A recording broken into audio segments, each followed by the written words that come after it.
I remember the one day my parents bought my older brother this keyboard.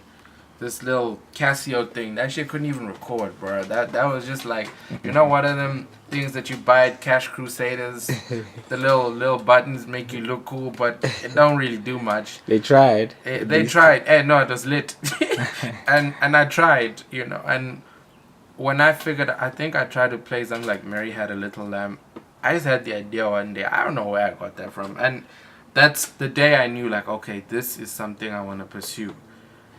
After that, it was a thing of, how on earth am I going to make this happen? Because I was like a crazy kid trying to figure out which gear they used to create which sound. When I first heard Teddy Riley using the talk box, I was also, yo, this nigga has like synthesized vocals. Like, what the hell is that? Ish. I need to find me that. And then T-Pain comes along and T-Pain does the whole auto-tune thing. I'm like, hey, okay, you niggas need to slow down. Like, I'm still trying to figure out one thing. And, I realized this thing was about innovation. And that's, by the end of high school, I knew that, something I have to... Music production is something that I'm self-taught on, basically. I never went to school for music production. I went to school to kind of learn how to read and write music, how to compose music for orchestras and that stuff, so that I could include that in my arsenal. But as far as music production goes, I'm self-taught. I mean, the day I bought the machine software and the controller, I knew jack about that shit. I didn't even know how I was going to use it.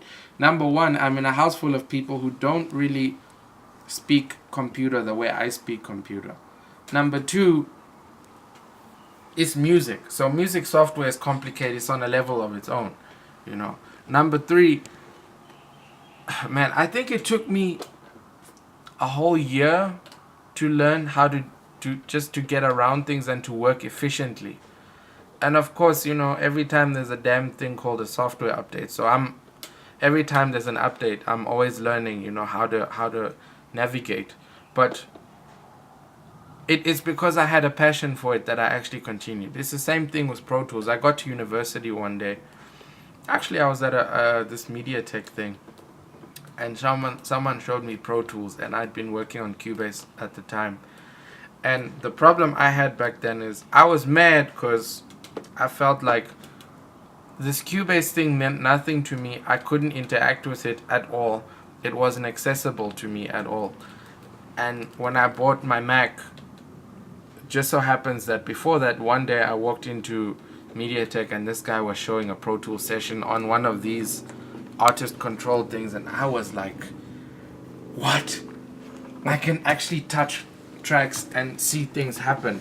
I can turn a knob and hear things happen. I can push a button and bring up a plugin. I can change, the windows on Pro Tools. I can interact with the software. The computer is telling me what's going on. And then I went to do research, and that was pretty much where it started, because the minute I did the research, that's when it was late.